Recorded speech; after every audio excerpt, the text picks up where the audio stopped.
Today, in terms of thinking about regional transformations in nature and society, I'd like to focus on two key dynamics, green development and the narco-environments, and examining how these intersect within a case study from Western Mexico from the state of Michoacan. I would define the narco-environment as the interface between narco trafficking and socio-environmental worlds impacted by drug cultivation transit. So narco capital, of course, operates within illicit domains, but it also spills across into legal economy as well. The opposite side, we've got green development. And of course, this takes a wide variety of forms in Latin America, from sustainable forestry to renewable energy, to ecotourism, to climate finance. And at least in this paper, I'd like to consider this very briefly through the context of what I call green distributive politics. So in the world of finance, risk capital refers to investments in highly speculative activities that contain significant degrees of uncertainty. Thinking specifically about this case, how is the risk capital of these pine resin plantations being configured is what I'm going to try and work out.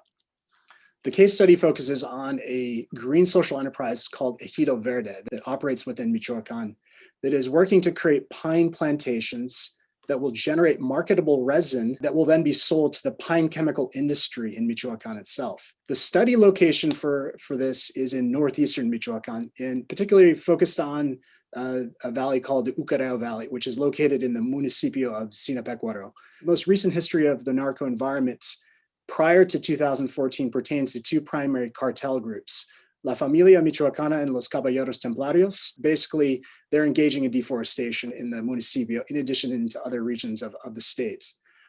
After they were ejected from this area, in the last few years, new actors have moved into the zone and deforestation has resumed. So in thinking about Ejido Verde, how, given the risks of the narco environment that exists within the Ucareo Valley, how are they attracting green finance? Well, they're turning to public sources of funding. So they're looking at CONAFOR, which is the Mexican Forestry Commission, and CONAFOR has contributed public subsidies to lower the cost of the project.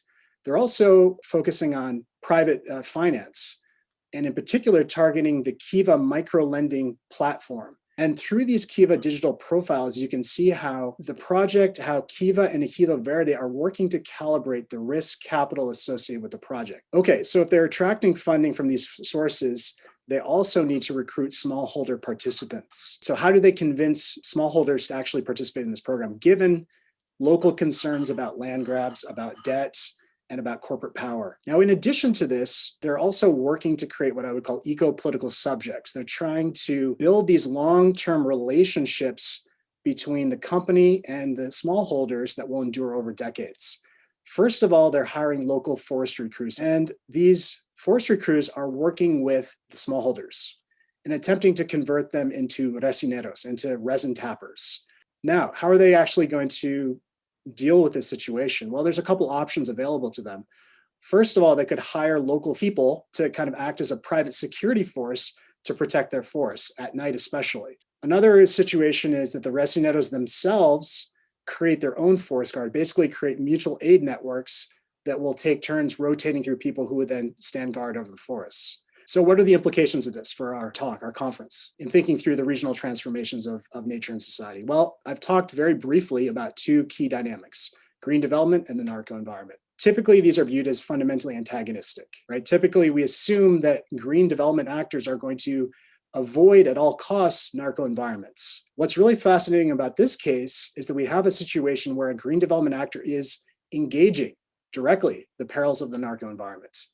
And what they're doing is they're developing investment risk discourses. They're calibrating the investment risk associated with projects for different audiences, and doing so while covertly creating eco-political subjects to guard these investments into the foreseeable future.